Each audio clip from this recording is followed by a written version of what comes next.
We have a guest on the phone today who spent some time in Arkansas yesterday, Chairman of the Republican National Committee, Reince Priebus. Reince, good morning.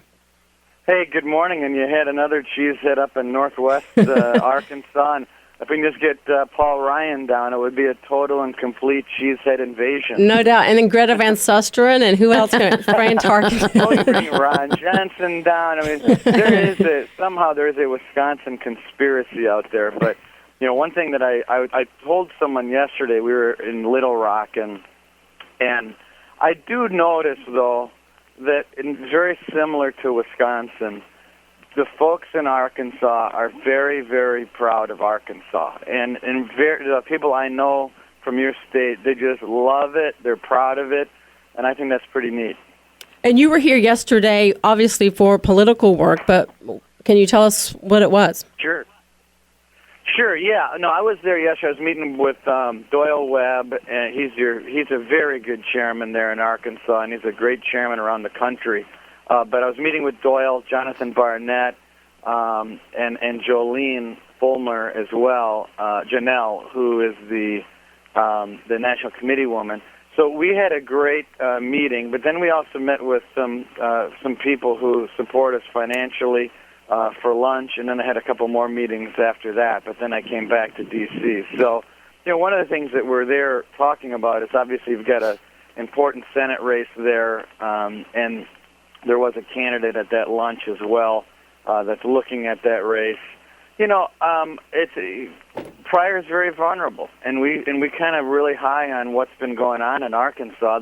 I will tell you, you've got one of the best state parties in the country. You're winning just about everything you can win there. You got a governor's race coming, an AG race, a Senate race. You got majorities in both houses. It's a really great story. I mean, the folks in Arkansas for our party have been winning at times when no one else was winning, and so you've got a lot to be proud of. But I think the future is even better there. Well, we're talking with Reince Priebus, the chairman of the Republican National Committee, and as you said, Mark Pryor is one of the most vulnerable senators in the country, and a lot of news accounts have said the same. So there will be a lot of money poured into Arkansas and a lot of attention on that race and others here. So what kind of responsibility does that put on the Republican Party to make sure they have the best candidate? Well, I mean, you know, that's an important job of the party, and making sure that both the grassroots, the donors, the party infrastructure, the Tea Party, I mean, everyone working in the same direction.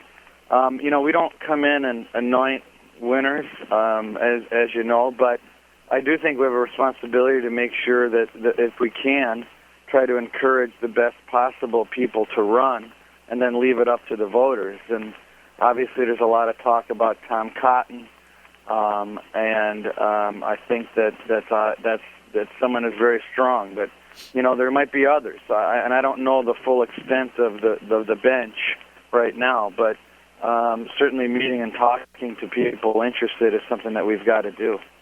And Chairman Priebus, the Republican Party in this last presidential race didn't do very well with Hispanics and minorities and women and the younger vote, and you've come out with the Growth and Opportunity Report.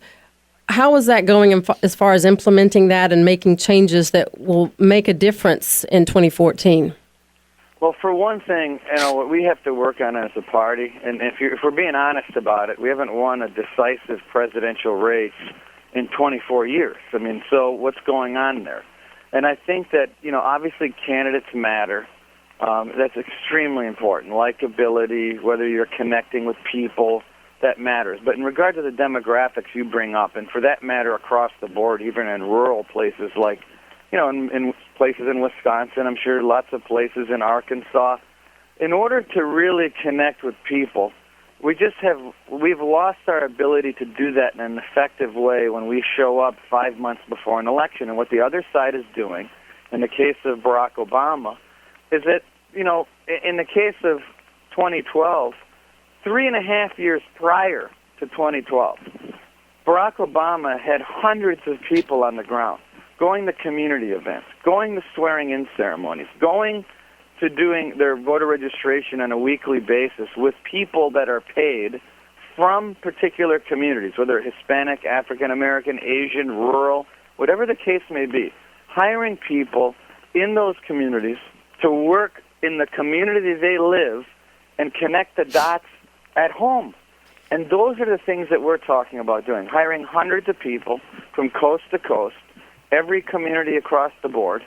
And we're doing it, and we're starting today and next month and the month thereafter, and we're building up sort of a grassroots army that we've not done in a year like 2013 or even for most of 2014. This is going to be a first that on a year-round basis we are building out a granular organization, not based on 30-second ads, but based on real relationships on the ground. Chairman, this is Laurie, and I appreciate that as a grassroots advocate, as somebody who started their political career that way. I would look forward to talking with you on how to implement some of that in our state, because I think it's going to be imperative. One thing I would like to ask you, though, is now that President Obama is in his second 100 days, what's your take on that? Well, I mean, for one thing, he's shown how vulnerable he's going to end up being now, especially during this last week, this FAA fiasco that they pulled. There are basically two theories of the case as far as what we're going to do in this country about spending. One theory that the Democrats were pushing is that in order to cut spending, now remember, going back to this super committee, they were supposed to cut spending. Since they didn't, there was this kind of spending penalty, for lack of a better description. So the one theory was to implement this spending cut.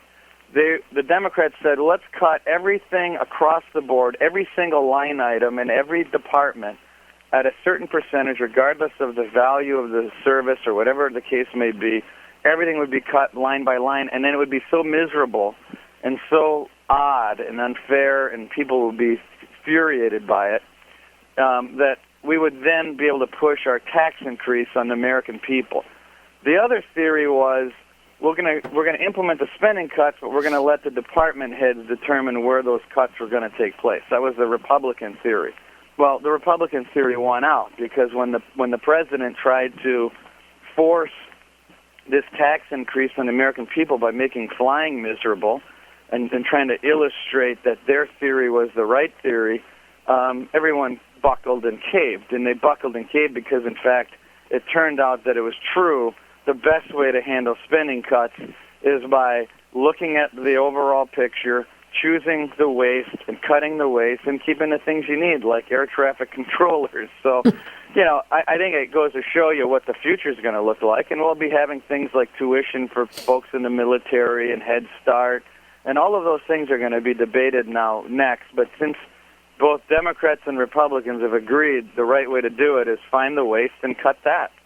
All right, Chairman Priebus, we appreciate your time and good points. And clearly, with Arkansas being on the forefront in that Senate race, I'm sure we'll be visiting with you again and look forward to talking with you next time. We appreciate your time today. Thank you, Alice. You've got a lot of great things happening there. Bye-bye. All right, appreciate it. Have a great day.